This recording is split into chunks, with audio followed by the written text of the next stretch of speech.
DElEd fourth semester. इसके पहले हमने जो है कॉम्प्लेक्स सेंटेंस के बारे में कुछ डिफाइन किया था। आज उसी के आगे जो हमारा पहला टॉपिक था कॉम्प्लेक्स सेंटेंस, उसमें हमने क्लास के बारे में बताया था। तो हमने ये बताया था कि क्लास जो है 3 प्रकार के होते हैं और सबसे पहला क्लास जो होता है वो नाउन क्लास है, जिसके बारे में थोड़ा डिटेल की बात होगी आज। तो यहाँ पे मैंने लिखा हुआ है नाउन क्लास। अब देखिए हम लोग नाउन क्लास को कैसे देखते हैं या कैसे समझते हैं किसी सेंटेंस में कि वह नाउन क्लास है। नाउन क्लास का मतलब कि ऐसा सेंटेंस, ऐसा वाक्य जो नाउन को इंडिकेट करता हो। अब फॉर एग्जाम्पल मैंने यहाँ पे ब्रैकेट में लिखा हुआ है आई नो द मैन। यहाँ पर द मैन एक नाउन को इंडिकेट कर रहा है। अब हमारा सेकेंड सेंटेंस ले लीजिए, यहाँ पे मैंने लिखा है I know who he is. यहाँ पे हु ही इज ये किसके लिए काम कर रहा है? इस नाउन के लिए काम कर रहा है। इसलिए इस सेंटेंस में आई नो हु इज में who he is noun class की तरह काम कर रहा है। अब ये बात बिल्कुल क्लियर हो जा रही है।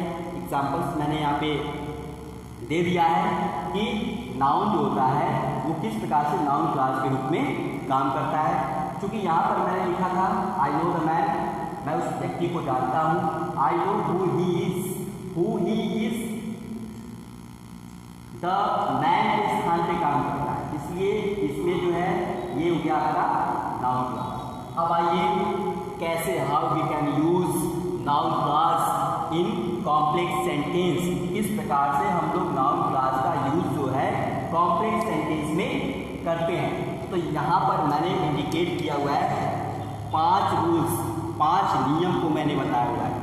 फर्स्ट रूल्स को और सेकेंड रूल्स को मैंने इसके पहले के वीडियो में स्पष्ट कर दिया था, लेकिन मैं उसे पुनः रिपीट कर देना चाहता हूँ। Main verb as a subject, main verb यानी कि सब्जेक्ट के रूप में।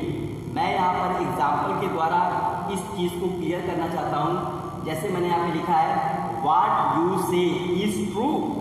सेकेंड सेंटेंस में लिखा है That he is honest is doubtful।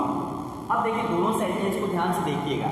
मैंने यहाँ पे लिखा कि मेन वर्ब एज सब्जेक्ट यानी कि सब्जेक्ट के रूप में। यहाँ पे मेन वर्ब क्या है? इज है। यहाँ पर मेन वर्ब क्या है? इज है। और इसके ठीक पहले क्या है? What you say। यहाँ पर What you say क्या है? किसको इंडिकेट कर रहा है? नाउन क्लास को इंडिकेट कर रहा है। ठीक इसी प्रकार से अगले सेंटेंस में that he is honest is doubtful, इसमें देखिए मेन वर्ब जो है आपका क्या है? इज है। इज के ठीक पहले हमने नाउन क्लास का प्रयोग किया है। अब देखिए सेकेंड रूल्स क्या कहता है?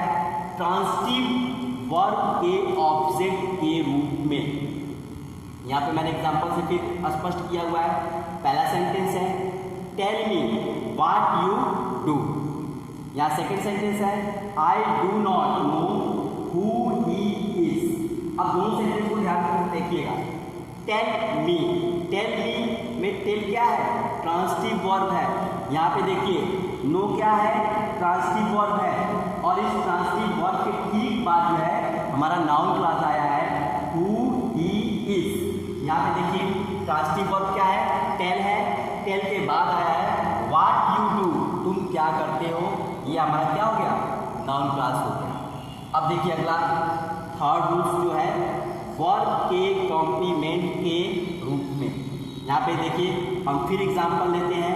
एग्जाम्पल्स के द्वारा बहुत ही क्लियर हो जाता है कि किस प्रकार से we can use noun clause in complex sentence. Because complex sentence क्या होता है? इसमें कॉम्प्लेक्स सेंटेंस में मैंने बताया था कि जब कई सेंटेंस को एक साथ बोलने का प्रयास किया जाता है, एक साथ स्पष्ट करने का प्रयास किया जाता है, तो वो कॉम्प्लेक्स सेंटेंस के रूप में होता है।